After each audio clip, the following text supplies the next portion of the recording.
दोस्तों नमस्कार, मैं हूँ विनीता यादव। एक बड़ा सवाल सामने निकल के ये आ रहा है जब से पार्लियामेंट में अमित शाह ने अंबेडकर जी की बात को लेकर ये कहा कि भई आपने अगर इस बीच में भगवान का नाम लिया होता तो 7 बार आपको 7 जन्म तक स्वर्ग मिल जाता। उसके बाद से जो विपक्ष है, वो इसको लेकर काफ़ी नाराज़ हो गया है। बड़ी बात ये कि संविधान और संविधान निर्माता दोनों को ही क्या यहाँ पर हल्का आंका जा रहा है, ये अपने आप में एक बड़ा सवाल है। हमारे साथ चर्चा के लिए वरिष्ठ पत्रकार शीतल पी सिंह जी और महाराष्ट्र से सुभाष शेरके जी हमारे साथ जुड़ रहे हैं। शीतल सर के साथ मैं इस बात को शुरू करूंगी। सर, अभी तक तो संविधान पर खतरे की बात की जा रही थी।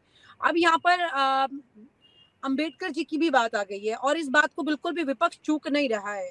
सवाल ये है कि क्या वाकई में एक माइंडसेट है ऐसा जिसको लेकर के ये परेशानी है कि दलित सेगमेंट को लेकर उस तरह से नहीं देखा जा रहा कि आप उसी तरह से कंपेयर कर रहे हैं उस सिचुएशन को, वो भी देश की संसद में। देखिए, हमारी सामाजिक सच्चाई तो यही है कि हम लोगों ने आज़ादी के 75-77 सालों में भी उन सवालों पर कोई काम नहीं किया है उस तरह से, जैसा उम्मीद की जाती थी आज़ादी के आंदोलन के समय और उसके बाद जब संविधान बना। हमने कोशिशें की, ऐसा नहीं कि कुछ भी नहीं किया। उससे एक मध्य वर्ग तैयार हुआ दलितों में, आदिवासियों में, पिछड़ी जातियों में। लेकिन फिर भी वो उतना नहीं हुआ कि वो प्रतिनिधित्व का हिस्सा पूरा करता और वो हर जगह नज़र आता और उसका प्रभाव होता। ऐसा नहीं हुआ। उसको टोकन की तरह से हम पाते हैं कि कभी राष्ट्रपति बना दिया, कहीं मुख्यमंत्री बना दिया, कहीं गवर्नर बना दिया और जो रिज़र्व सीटें हैं उन पे दे दिया। लेकिन हम उसे विश्वविद्यालयों में नहीं पाते, हम उसे जुडिशरी में नहीं पाते, हम उसे मीडिया में नहीं पाते, हम उसे ब्यूरोक्रेसी में नहीं पाते उस तरह से कि वो रेगुलर अपने सामाजिक हिस्से के तौर पर हमें नज़र आए। तो वो एक कमी है हमारे समाज में। दूसरे, उससे जो हमारे जाति के आधार पर विभाजित समाज में जो एक बड़ी बुराई है, जो दुनिया में शायद अब सिर्फ भारत में ही उस तरह से बची है, क्योंकि रंग भेद के खिलाफ लड़ाई काफ़ी हद तक जीती जा चुकी है और अब जहाँ है वो अब भ्रंश के तौर पर है और नस्ल भेद की भी लड़ाई उस तरह से नहीं अब बची हुई है दुनिया में। जाति भेद ही एक ऐसी स्थिति है जो न सिर्फ विद्यमान है बल्कि दिनों-दिन ऐसा लगता है कि वो और उसमें कट्टरता आ रही है। हम अपने मैट्रिमोनियल्स देखते हैं अखबारों में हर संडे, सैटरडे।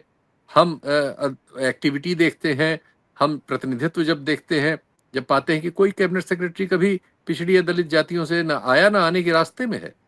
हम जब यूनिवर्सिटियों के वाइस चांसलर्स की लिस्ट देखते हैं तो हम इसी तरह से पाते हैं।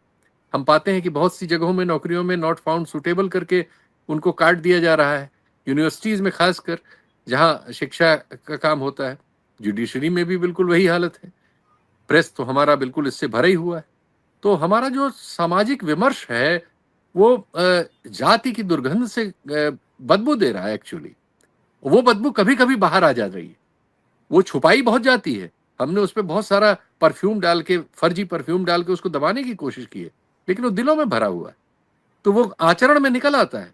वो सिर्फ गाँव में किसी दलित को घोड़ी पे चढ़ने से उतारने तक सीमित नहीं है। वो एक्चुअली सबके दिलों से है, हर जगह वो घोड़ी से उतार रहे हैं। इसलिए वो इस तरह की प्रतिक्रिया आती है। वैसे अम्बेडकर पर माला फूल चढ़ाए जाते हैं, उनका जन्म दिवस और निर्वाण दिवस मनाया जाता है, उन पर डाक टिकट जारी होते हैं, मूर्ति लगाई जाती है, चित्र लगाए जाते हैं, नाम लिया जाता है। लेकिन सच्चाई ये है कि स्वीकार नहीं किया जाता। ये लगभग वैसा ही है कि जब आज़ादी के उसी समय आखिर के दौर में जब अम्बेडकर जी ने बौद्ध धर्म स्वीकार कर लिया था, तो देखिए सावरकर जी ने कैसे उनके बारे में क्या-क्या कहा था। उस समय के उनके सारे लेखे कैसी आलोचना कर रहे थे, वैसे ही जातिवादी स्वर उसमें नज़र आ रहा था जैसा कोई सवर्ण किसी दलित के बारे में नॉर्मल बोलचाल में आम-फ़हम जीवन में करता है। वही चीज़ अच्छे शब्दों में लच्छेदार वाक्यों में कही गई थी। तो वो चीज़ चली आ रही है। अभी उसका इलाज नहीं हुआ और वो अमित शाह से आप कह सकते हैं कि धारा प्रवाह क्रम में वो निकल के बाहर आ गया। बाहर आ गया तो राजनीतिक मुद्दा बनेगा ही, क्योंकि इसमें तो कोई शक नहीं है कि अब आप उसे राजनीति से बाहर नहीं कर सकते। विमर्श से आप छुपा सकते हैं क्योंकि मीडिया आपके पास है, कोर्ट आपके पास है, ब्यूरोक्रेसी आपके पास है, पॉलिटी आपके पास है, लेकिन आप उसे रियलिटी से बाहर कैसे कर सकते हैं? तो रियलिटी यही है कि आप वो राजनीतिक विमर्श में आएगा, संसद में आएगा, जहां जहां उसकी स्वीकार्यता है वहां वहां तो सामने आएगा, और वो सामने आ गया। और आज आप सोशल मीडिया पर भी अब एक मध्य वर्ग पैदा हो गया है, क्योंकि उनकी इतनी बड़ी संख्या है। पिछड़ी जाति, दलित जाति, आदिवासी जाति, अल्पसंख्यक, ये सब मिलकर देश के 80% आबादी का कंपोजिशन करते हैं। तो अगर उनमें से बहुत थोड़ा हिस्सा भी मध्य वर्ग के रूप में परिवर्तित हुआ है, बहुत थोड़ा हुआ है, लेकिन वो इतना हो जाता है कि आज ट्विटर पे 3-3, 4-4 ट्रेंड चला रहा है वो इस पर। तो ट्विटर तक पर जो एक इलीट क्लास का और अपर कास्ट का मंच है, उस पे भी आप उसकी उपस्थिति देख रहे हैं। अन्य जगहों पर देख ही रहे हो, संसद और दूसरी जगहों पर देख ही रहे और देखेंगे। तो ये हमारी सामाजिक सच्चाई है, जो राजनीतिक सच्चाई से बार बार आमने सामने होती रहती है। इस बार भी आमने सामने हो गई। ये बहुत इंपॉर्टेंट चीजें हैं। सुभाष जी, आपको क्या लग रहा है कि सबके बीच में जो विपक्ष है वो अपनी लाइन को पकड़े हुए, क्योंकि वो संविधान को लेकर के लोकसभा चुनाव में उसने कड़ी टक्कर दी और उसी लाइन पर वो अभी भी चल रहा है। और एक और मतलब जिसे कहते हैं, एक और बात सामने, एक घटना सामने जिस तरह से आई है निकल के संसद में, और सड़क तक बवाल हो रहा है लगातार। ऐसे में बीजेपी को किस तरह के नुकसान आने वाले राज्य के चुनाव में भी हो सकते हैं? देखिए, विपक्ष ने जो लाइन पकड़ी है वो सही लाइन पकड़ी है उनके उनके हिसाब से। और जो नैरेटिव पिछले हमने लोकसभा चुनाव में भी देखा था 2024 में, कि संघ और बीजेपी ये संविधान पर प्रहार कर रहे हैं, संविधान को उसका जो महत्व है उसको कम करने की कोशिश कर रहे हैं। ये जो लाइन है, इस पर ये उनकी जो विरोध है वो शुरू है।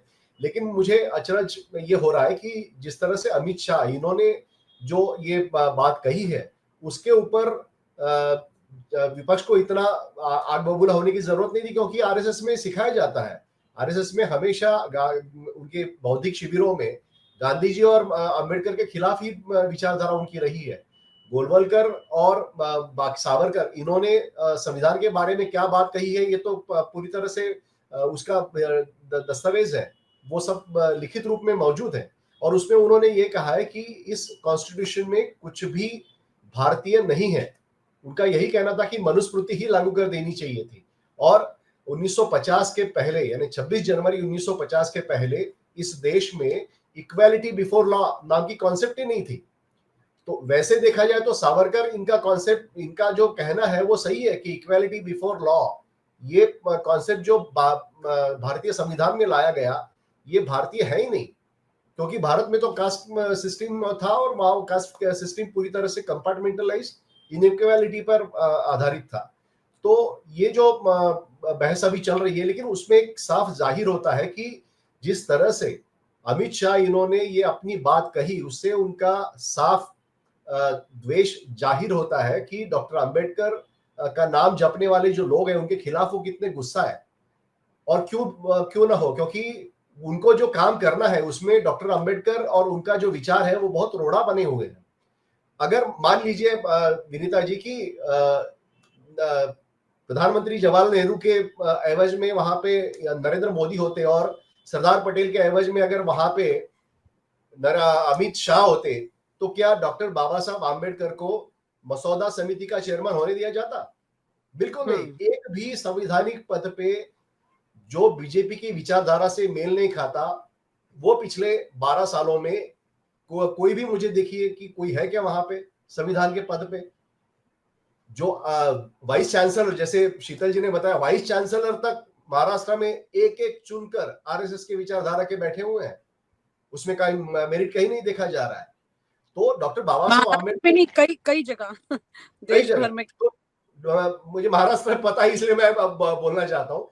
दूसरा, डॉक्टर बाबा साहब आम्बेडकर को मसौदा समिति में जो चयन किया गया उनका, उससे पहले बाबा साहब आम्बेडकर, उनका पराजय हुआ था तो कांग्रेस ने उनको चुनकर लाने दिया था। तो ये जो उदार मन था कांग्रेस का, वो मेरिट को उन्होंने देखा था। आज की तारीख में आरएसएस में कौन मेरिट में पद मिलता है किसी को? तो ये एक बात है। और दूसरी बात ये है कि अगर डॉक्टर बाबा साहब आम्बेडकर आज जैसे काल में होते, तो आज तक उनकी ईडी, सीबीआई, इनकम टैक्स सारी इंक्वायरी हो जाती। उनके जो पार्टी है उसको खत्म किया जाता है, जैसे शिवसेना और एनसीपी को किया गया, और उस पर हमारी जो सुप्रीम कोर्ट है वो कुछ भी नहीं करता। वहां पे 2.5 साल से कुछ नहीं हो रहा है महाराष्ट्र में, आपने देखा है, तो वैसे ही सिस्टम यहाँ पे लगा देते वो। तो ये जो संविधान का उन्होंने क्या आदर किया पिछले 12 साल में, इसके बारे में बात करनी चाहिए थी अमित शाह को और नरेंद्र मोदी को। वो पुराने गड़े मुर्दे उखाड़ रहे हैं कि इंदिरा गांधी ने क्या किया और जवाहरलाल नेहरू ने क्या किया। भाई उन्होंने कुछ नहीं किया, कांग्रेस ने कुछ नहीं किया, इसके लिए तो आपको वोट दिया लोगों ने। तो आपको तो अभी बताना चाहिए कि आप क्या कर रहे हो, संविधान को स्ट्रेंथन करने के लिए आपने क्या किया, ये आप नहीं बता रहे हो। आप सिर्फ नेगेटिविज्म की बात कर रहे हो। और मुझे तो लग रहा है ये सारा जो मामला है वो पूरी तरह से एक तरह से धूल फेंकने वाली बात है, क्योंकि आज की तारीख में जो इकोनॉमिक कंडीशन है वो बहुत ही बेकार यानी बदतर स्थिति में है। रुपया जो है वो उसका अवमूल्यन हुआ है, बहुत डॉलर के मुकाबले बहुत गिरा हुआ है। मुंबई में तो, महाराष्ट्र में, मैं मुंबई की बात कर रहा हूँ, मुंबई में तो आर्थिक स्थिति को लेकर काफी चिंता है। लेकिन ये सारी चीजों पे चर्चा ना हो जाए, इसलिए कुछ तो मुद्दे लाके यहाँ पे खड़े किए जा रहे हैं संसद में, जिसका कोई सरोकार आज की जनता की जिंदगी से नहीं है। ये बहुत इंपॉर्टेंट बात है, क्योंकि जितनी भी चीजें हो रही हैं पिछले कुछ दिनों से, हमारी पहले भी चर्चा हुई थी इस बारे में कि किस तरह इस वक्त संसद में वो तमाम मुद्दे आ रहे हैं जो कि असल मुद्दों से भटका रहे हैं। तो क्या शीतल सर, यहाँ पर विपक्ष जो है वो सही तरह से नाप नहीं कर पा रहा है सरकार को उन मुद्दों पर जो कि आम जन के करीब है, या वो कास्ट और रिलीजन वाले मुद्दों में, मतलब जो एक बड़ी लकीर इन्होंने खींचने की कोशिश की बीजेपी ने रिलीजन की, और उसको और बड़ी लकीर खींचने की कोशिश कर रहा है विपक्ष कास्ट से।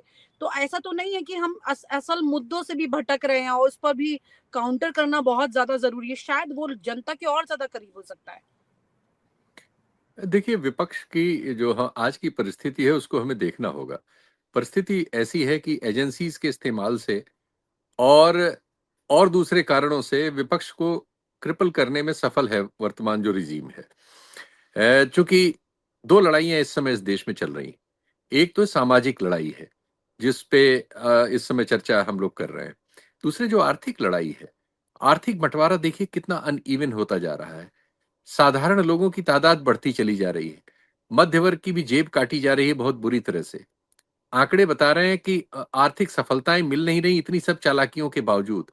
इसी महीने जो नवंबर का आंकड़ा आया है एक्सपोर्ट का और इंपोर्ट का, रिकॉर्ड 38 बिलियन का डिफरेंस है दोनों में।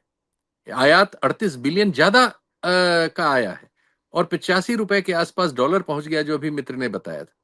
तो जो आर्थिक कठिनाई है उनका हल इस दौर में इनके पास नहीं है, इसमें ये बुरी तरह से फेल हो रहे हैं। विकास दर बहुत नीचे आ गई है, इन्फ्लेशन खाने पीने की चीजों का 10% से नीचे नहीं आ रहा, ऊपर है और हर बार बढ़ता जा रहा है। ऐसी और आय बढ़ नहीं रही। जो मध्य वर्ग और मजदूर वर्ग और वर्किंग क्लास है, पिछले 5 वर्षों में उसकी आय में कोई वृद्धि नहीं हुई है। किसानों की आय में जो अब आंकड़ा आया है नीति आयोग का, उसके अनुसार ये कहना एकदम बेमानी है कि उनकी आय दुगनी हो गई है। सच्चाई है कि इन्फ्लेशन के अगेंस्ट उनकी आय कम हो गई है पिछले 10-12 सालों। तो सारे समाज में बड़े हिस्से की 80-90% आबादी की आय कम हो रही है, उसकी वैल्यू कम हो रही है। जो उसको खरीदारी करनी है उसकी जेब में उतने पैसे नहीं है, इसीलिए खरीद कम हो रही है। स्कूटर, मोटरसाइकिल और ट्रैक्टर की खरीद कम हो गई है। तो सिवाय एक खास बहुत छोटे से सेक्शन की जेब में ढेर सारा पैसा पहुंचने के, उनको बैंकों के उनके राइट ऑफ वगैरह से फायदा पहुंचाने के, नीतियों के जरिए फायदा पहुंचाने के, और अपने दोस्त क्रोनी कैपिटल के लोगों को एसेट्स देश के सारे सौंप देने के अलावा आर्थिक रंगमंच पे हो क्या रहा है? बाकी सारे लोगों को तो चुनाव में कोई एक आध स्कीम में 1000, 2000, 5000 रुपया दे के वोट लेने की जादूगरी हो रही है, या ऑफिशियली भी दे के अनऑफिशियली भी दे के। महाराष्ट्र के चुनाव में जो खबरें आई, एक एक वोट 10-10 हजार का बिक रहा था। तो ये अब ऐसी परिस्थिति आ गई है। महाराष्ट्र के चुनाव में दूसरा आंकड़ा भी आया कि जीते हारे हुए 93% जो उम्मीदवार थे सब करोड़पति थे। जो एडीआर का आंकड़ा है वो बताता है 87% जो है हमारे सांसद जो हैं वो करोड़पति हैं। जो 13-14% है उसमें दलित और आदिवासी वगैरह होंगे, इस वजह से वो 13% नहीं तो 100 का 100 होता। तो अब साधारण लोग जो हैं वो सामाजिक और राजनीतिक भूमिका से बाहर कर दिए गए हैं, और आर्थिक भूमिका से भी बाहर किए जा रहे हैं बड़ी तेजी से। सिवाय खेती के निजी मिल्कियत रह नहीं जाएगी। लोग सिर्फ वही जैसे यूरोप वगैरह में है कि उनका भविष्य भी कर्जे में होता है, सब क्रेडिट पे, कार क्रेडिट पे, घर क्रेडिट पे, सब चीजें क्रेडिट पे, इवन रेफ्रिजरेटर तक क्रेडिट पे आते हैं। तो इस तरह की जो सिचुएशन पैदा हो रही है आर्थिक नीतियों के असफल होने से लगातार, उनका तो कोई हल है नहीं, उसकी जगह और हो रही संसाधनों की लूट। दूसरी ओर क्या हो रहा है, एक ही तरह का मामला जिसमें अमेरिका में एक केस चल रहा है और उसका हिस्सा भारत में है, वो अपराध भारत और अमेरिका दोनों जगह में घटा है। अमेरिका में उस पर कार्रवाई हो रही है, कानूनी कार्रवाई, भारत में उस पर लीपने की कार्रवाई हो रही है कि उसको किसी तरह से लीप दिया जाए। ये सारी चीजें जो वन नेशन वगैरह ये सब आ रहा है, वन इलेक्शन, ये सब डाइवर्जन है एक्चुअली।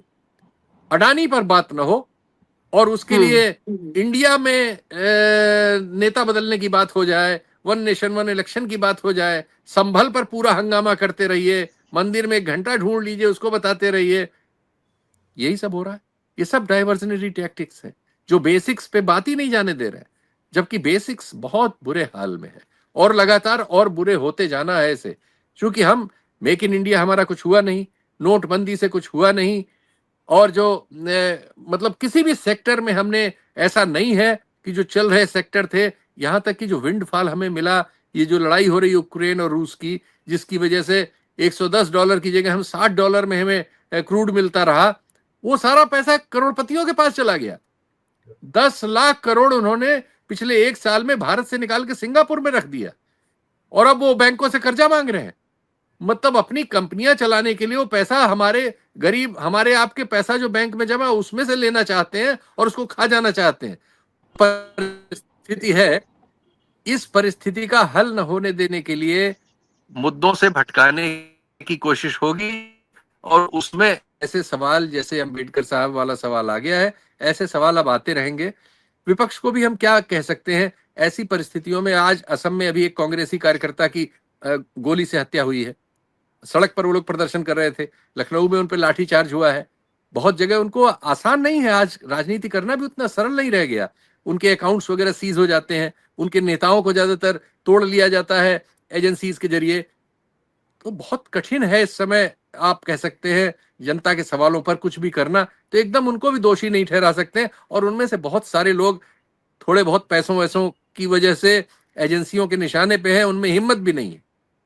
मायावती जी के बयान देख लीजिए, इंडिया गठबंधन में 10 लोग सब राहुल गांधी को हटाने की लड़ाई ऐसे समय लड़ रहे हैं जब पूरे देश को मिलकर लड़ाई लड़नी है किसी से। ये सब चीजें जो हो रही हैं, इसमें बहुत कुछ कारपोरेट मनी और एडमिनिस्ट्रेटिव चालबाजियां शामिल हैं जो हमारे आपके सामने नहीं आ पाती। जी सर, बहुत इम्पोर्टेंट है क्योंकि ना सिर्फ राजनीति का स्तर गिर रहा है बल्कि यहाँ पर आर्थिक स्तर इस देश का गिर रहा है और बहुत सारी चीजें हैं जिसमें गिरावट हो रही है, जिसे समझने की जरूरत है। और संसद का ये सेशन शायद हो सकता है कि उस तरह से बात को मुकम्मल कर भी नहीं पा रहा है। और भले ही यूपी से लेकर कश्मीर तक अंबेडकर को लेकर जितने भी प्रदर्शन हो रहे हैं, उससे ज्यादा कई गुना प्रदर्शन जो है वो इस वक्त देश की आर्थिक स्थिति को लेकर होने चाहिए थे। वो सबसे ज्यादा चिंता की बात है, लेकिन वो नहीं दिखाई दे रहे हैं। ये अपने आप में एक चिंता की बात है, लेकिन जनता को ये समझने की जरूरत है कि ये तमाम एक देश एक चुनाव और बाकी जितने भी डाइवर्जन्स हैं, ये सिर्फ भटकाने वाली चीजें हैं लीपा पोती के लिए। असल मुद्दे से भटक रहे हैं। जो बात आप कह रहे हैं उसी बात को जनता को भी सुनने की जरूरत है। बहुत बहुत शुक्रिया sir, thank you so much Subhash ji for sharing your thoughts here. Thank you so much sir. और आप हमसे जुड़े रहने के लिए सब्सक्राइब करें YouTube पर, फॉलो करें Twitter पर और लाइक करें Facebook पर। और ज्यादा जानकारी के लिए आपको टाइप करना होगा सिर्फ न्यूज़ नशा।